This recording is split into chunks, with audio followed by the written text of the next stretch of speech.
Halo semuanya, nama saya Afif Ayamutakin, CPNS dari Bawaslu Sulawesi Barat. Selama melaksanakan tugas pokok dan fungsi di lingkungan kerja sebagai analis perencanaan anggaran, saya mengamati bahwa proses revisi anggaran memerlukan banyak perhatian dalam hal-hal teknis.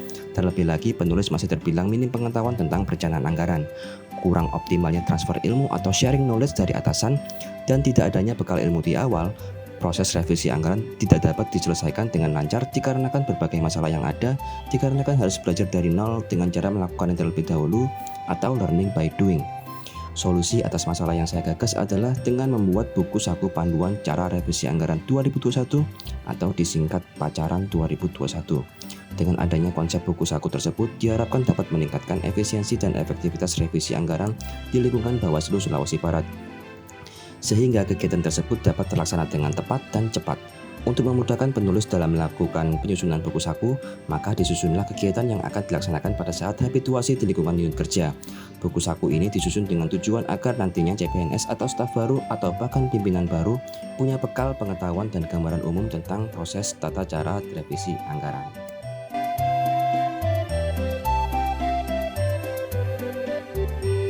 Di kegiatan pertama, internalisasi nilai-nilai dasar ASN Agenda 3 adalah Wall of Government.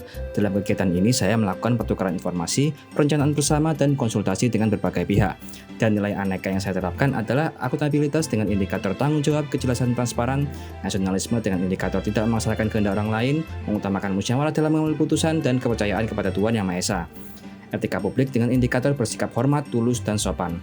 Komitmen mutu dengan indikator mutu, efektif, efisien, perbaikan, berkelanjutan. Dan yang terakhir, anti korupsi dengan indikator bekerja keras, mandiri, peduli, jujur, disiplin, transparan, kejelasan, dan integritas. Di kegiatan kedua, internalisasi nilai dasar ASN Agenda 3 adalah manajemen ASN. Dalam kegiatan ini, saya mempelajari, mencari referensi, dan mengikuti proses revisi anggaran sebagai bentuk pengalaman, peningkatan kompetensi, dan pengembangan diri. Dan nilai aneka yang saya terapkan adalah akuntabilitas dengan indikator transparan, kejelasan, integritas, nasionalisme dengan indikator tidak memaksakan kehendak orang lain, dan mengutamakan musyawarah. Etika publik dengan indikator jujur, terbuka, tulus, sopan, dan bersikap hormat. Komitmen mutu dengan indikator mutu, efektif, efisien, anti korupsi dengan indikator kerja keras, mandiri, berani, jujur, dan tanggung jawab. Dalam kegiatan ketiga ini, internalisasi nilai-nilai dasar ASN Agenda 3 adalah manajemen ASN. Dalam kegiatan ini, saya mempelajari, mencari referensi, dan menyusun buku saku sebagai peningkatan kompetensi, sikap profesional, dan pengembangan diri. Nilai-nilai aneka yang saya terapkan adalah akuntabilitas dengan indikator kejelasan tanggung jawab, nasionalisme dengan indikator tidak memaksakan kehendak orang lain, dan mengutamakan musyawarah dalam mengambil keputusan. Etika publik dengan indikator jujur dalam memberikan informasi dan terbuka. Komitmen mutu dengan indikator mutu, efektif, efisien, dan perbaikan berkelanjutan. Yang terakhir, anti korupsi dengan indikator tanggung jawab dan kerja keras. Di agenda keempat ini, internalisasi nilai-nilai dasar ASN Agenda 3 adalah pelayanan publik.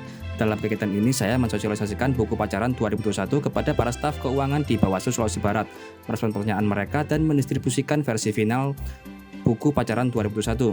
Dan nilai aneka yang saya terapkan adalah akuntabilitas dengan indikator keadilan, kejelasan, tanggung jawab, dan transparan. Nasionalisme dengan indikator kepercayaan kepada Tuhan Yang Maha Esa, mengakui persamaan derajat, mengutamakan musyawarah, dan adil terhadap sesama. Etika publik dengan indikator bersikap hormat, tulus, sopan, jujur dalam memberikan informasi, dan terbuka. Komitmen mutu dengan indikator mutu, perbaikan berkelanjutan, responsif, dan adaptif. Anti korupsi dengan indikator adil dan disiplin. Sekian video pelaksanaan aktualisasi dari saya. Melawar melati indah di taman, indah lagi kembang selasih. Akhir kata saya ucapkan cukup sekian, terima kasih.